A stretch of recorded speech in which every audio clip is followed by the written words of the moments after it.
ನಿಮ್ಮ D K Suresh ಅವ್ರನ್ನ ಕಂಡ್ರೆ ಕುಮಾರಸ್ವಾಮಿ ಅವರಿಗೆ ಅಷ್ಟು ಭಯ ಇದೆಯಾ? ನನಗೆ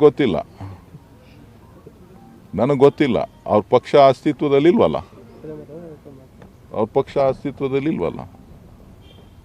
ಅವರ ನಾಯಕತ್ವ ಅಸ್ತಿತ್ವದಲ್ಲಿಲ್ಲ ಅಂಥೇಳಿ ನಾನು ಹೇಳ್ತಾ ಇಲ್ಲ.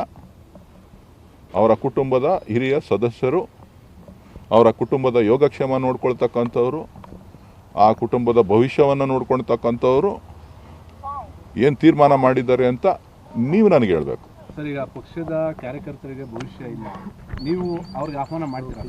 ಖಂಡಿತ ನಾನು ನಿಮ್ಮ ಮುಖಾಂತರ ಆಹ್ವಾನ ಮಾಡ್ತಾ ಇದ್ದೇನೆ. ಅವರ ಕುಟುಂಬದ ಸದಸ್ಯರೇ ಅವ್ರ ಪಕ್ಷ ಸರಿ ಇಲ್ಲ ಅಂಥೇಳಿ ಬೇರೆ ಪಕ್ಷಕ್ಕೆ ಚುನಾವಣೆ ಅಡಿ ನಿಲ್ತಾ ಇರೋದ್ರಿಂದ ನಿಮಗೆ ನಾನು ಸ್ವಾಗತ ಮಾಡ್ತೀನಿ. ನಾನು ನಿಮ್ಮ ಜಿಲ್ಲೆಯ ಮಗ, ಬೆಂಗಳೂರು ಗ್ರಾಮಾಂತರ ಜಿಲ್ಲೆಯ ಮಗ. ನನ್ನ ಜೊತೆ ನೀನು ಕೈ ಜೋಡಿಸಿ ಈ ಜಿಲ್ಲೆಯ ಅಭಿವೃದ್ಧಿಗೆ, ಈ ತಾಲೂಕಿನ ಅಭಿವೃದ್ಧಿಗಳಿಗೆ, ನಮ್ಮ ರೈತರ ಅಭಿವೃದ್ಧಿಗೆ, ಯುವ ಜನತೆಯ ಅಭಿವೃದ್ಧಿಗೆ ನೀವೆಲ್ಲರೂ ಬಂದು ಪಕ್ಷ ಭೇದ ಮರೆತು ಪಕ್ಷವನ್ನು ಬಿಟ್ಟು ಬರಬೇಕು. ನಾನು ನಿಮ್ಮ ಜೊತೆ ಕೈ ಜೋಡಿಸಿ ಕೆಲಸ ಮಾಡಲಿಕ್ಕೆ, ನಿಮ್ಮ ಸಹೋದರನಾಗಿ ಕೆಲಸ ಮಾಡಲಿಕ್ಕೆ, ನಿಮ್ಮ ಮನೆ ಮಗನಾಗಿ ಕೆಲಸ ಮಾಡಲಿಕ್ಕೆ ನಾನು ಸಿದ್ಧನಿದ್ದೇನೆ. ಬನ್ನಿ ಅಂತೇಳಿ ಮುಕ್ತವಾಗಿ ನಾನು ಅವರನ್ನು ಭಾಳ ತುಂಬು ಹೃದಯದಿಂದ ಸ್ವಾಗತ ಮಾಡ್ತೀನಿ. ಕಾರ್ಯಕರ್ತರು ಒಂದು ಅಭಿಯಾನ ಶುರು ಮಾಡಿದ್ದಾರೆ ಸರ್, ಕುಟುಂಬ ರಾಜಕಾರಣದ ಬಗ್ಗೆ.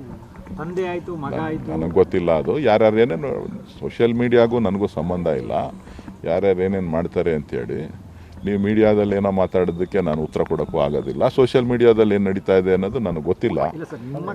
ನನ್ನ ಕಾರ್ಯಕರ್ತರು ಬೇರೆಯವರು, ಒಟ್ಟಿನಲ್ಲಿ ಚರ್ಚೆಗಳು ಬೇರೆ ಅವ್ರವ್ರ ಭಾವನೆಗಳು. ನೀವು ಅಂದ್ಕೊಂಡು ನೀವು ನನ್ನೊಂದು ಪ್ರಶ್ನೆ ಕೇಳ್ದಂಗೆ ಅವರು ಯಾರ್ಯಾರೋ ಏನೇನೋ ಪ್ರಶ್ನೆ ಕೇಳ್ತಾ ಇದ್ದಾರೆ. ಅದಕ್ಕೆ ನನಗೆ ಸಂಬಂಧ ಇಲ್ಲದೆ ಇರೋ ವಿಚಾರ. ಅದನ್ನೆಲ್ಲ ಬೇರೆ ಸಂದರ್ಭದಲ್ಲಿ ಹೇಳೋಣ. ಈಗ ನಾನು ಹೇಳಿರೋದನ್ನ ರಾಜ್ಯ ಜನಕ್ಕೆ ತಿಳಿಸಿ.